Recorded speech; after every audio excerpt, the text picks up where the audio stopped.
So the next one is on providing better context. So I think there was another question also earlier about giving a context to the agents to perform certain tasks.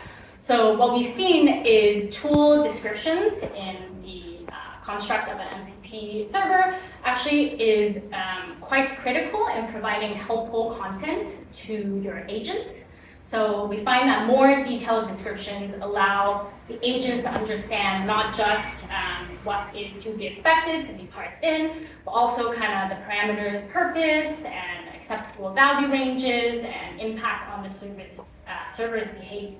So we all like to say making data-driven decisions. So I think the same thinking here applies to the agents themselves as well. The more concise data that you give them, the more they're able to make intelligent downstream decisions on what they need to do in order to execute the task, and then also maybe being able to identify problematic inputs that wouldn't help them perform that task.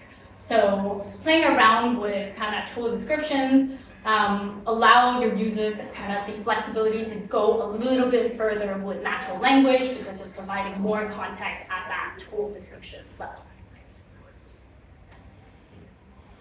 And then lastly, as all good hygiene when it comes to software development, you always need to iterate and evaluate.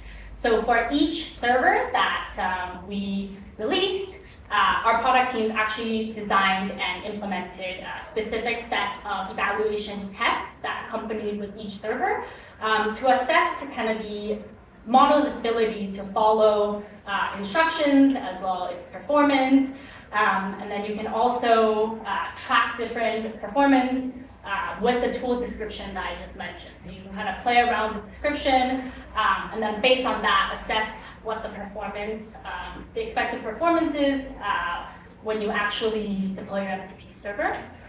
And then this also gives us that programmatic way to check if any regressions happen early on, course correct, and then also allow you to evaluate the performance in the long run, and maybe even when new models come along, you can kind of apply the same sets of evaluation to test if this new model or a newer version of your model actually does the job better, or is it the previous one that actually is more efficient in the job that you're trying to achieve. Apart from the Cloudflare MCP servers that we created, we also announced a collaboration with Anthropic earlier this month. Yeah, we're still in May, so it was actually on May 1st. That we're gonna work with these customers that you can see here to help them deploy remote MCP servers as well. So there is a really nice YouTube video.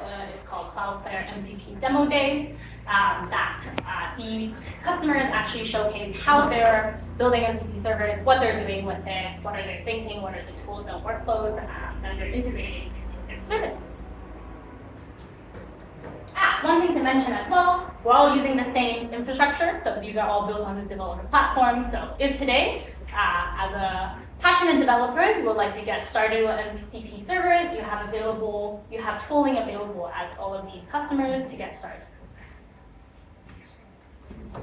And then lastly, as I mentioned, this is a very fast-paced space. So these are best practices till now, and we fully recognize that there's a lot of passionate individuals that are working on this, and also the industry is moving at a very fast pace. So we have an email specifically called 1-800-MCP that when you're building for MCPs on Cloudflare, or if you have any questions, you can always email this alias and then get in touch with our product teams that actually drove this initiative on our development platform. We also have a very vibrant and exciting community of developers on our Discord, also Cloudflare developers, and if you're interested in connecting with like-minded individuals or those who are working at Cloudflare, welcome to join that community as well. And it's just a space where we go to discuss not just MCPs, but also developer platform. And for that, yeah, thank you for your time, and have a good day.